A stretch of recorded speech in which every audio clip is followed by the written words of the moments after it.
I'd like to talk to you today about privilege, diversity, and giving back.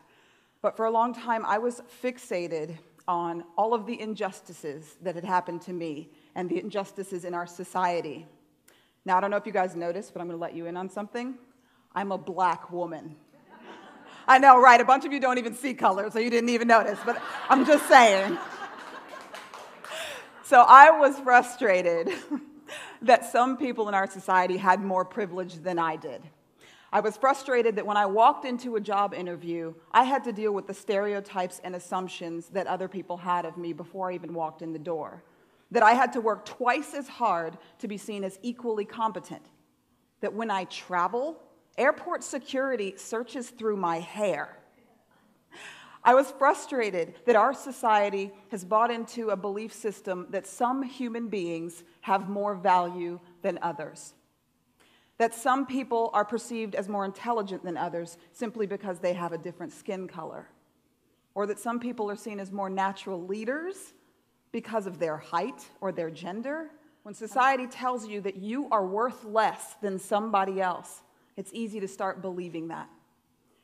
All of that started to change for me when I learned the story of one of Richmond's most remarkable women, Maggie Lena Walker.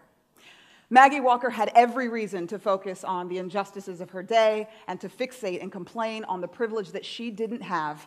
By contemporary standards, she didn't have very many advantages. She was born a servant, the near descendant of enslaved Africans, and a woman. But even in her day, she had some privilege. She was literate, well-educated, highly respected, employed, and, as strange as it sounds, she was fair-skinned in a society that devalued dark skin, and that was a privilege. Maggie Walker became a teacher. Then she became a social enterprise executive. As if that wasn't enough, this woman chartered a bank. What's more important and more impressive is that she didn't use her privilege to simply gain notoriety and wealth for herself. She used it to improve conditions for the men, women, and children in her community and across the country. Maggie Walker's story changed my life. It inspired me, and it gave me resilience when I was at the lowest point in my life. So you can imagine how my heart grew 3 sizes when I found out a few weeks ago that Maggie Walker was my great-great-aunt twice removed. So I know that a lot of the Gen Xers and millennials have a hard time understanding why we're still focusing on diversity, because, guys, things are so much better now, and it's true. They really are so much better.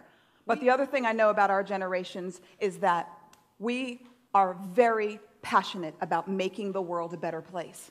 And we can't do that if we don't deal with the legacy of diversity, whether we like it or not, whether we did it on purpose or not.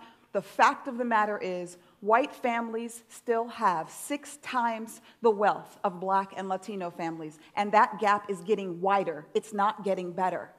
We have mountains of literature that tell us that men and women are still being treated differently in the workplace, from income disparities to board representation. I'm telling you all of this because race still matters. Gender still matters. Privilege still dictates who gets job interviews, who gets hired, and who gets promoted. And if we allow ourselves to focus on the privileges that we don't have, then it's really easy for us to become blind to the ones we do have.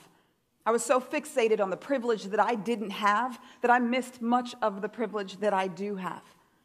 I missed the fact that being an Army brat and having international experience and being multilingual and having a great education and a mom with a PhD and a dad with an MD all gave me plenty of opportunities for success. And privilege can blind those of us who have it. At least that's what my husband tells me. My husband is a white male heterosexual Christian who grew up in a wealthy suburb with a great public school system. That guy had a lot of privilege. And what he tells me is that some people who have privilege can't even see it. Some don't even want to acknowledge that it exists. If you excelled in college, were offered a great job, and are working your way up towards that corner office, then the idea that even a small amount of your privilege might have come from the fact that you have a certain skin color or a certain gender or were born in a certain country, that might shed a little bit of doubt on the cause of your success, and that's a difficult pill to swallow. Privilege also does not necessarily mean that you are guaranteed a perfect life. You can have abundant privilege and be completely unfulfilled. When I recognized that I had the skills and the resources and the role models to become a social enterprise entrepreneur, I could have taken my privilege and stuck it in a little corner and used it all for me. But I learned about this social enterprise movement, and I decided to start a Virginia Benefit Corporation and become part of the global B Corp movement so that I could use the power of business to help solve complex social problems like the ones we've been talking about, like racism and inequality. So I invite you and I challenge you to look into your areas of privilege, acknowledge the advantages that you have, and use them to restore equity wherever you see bias. You have power to make a difference in this world.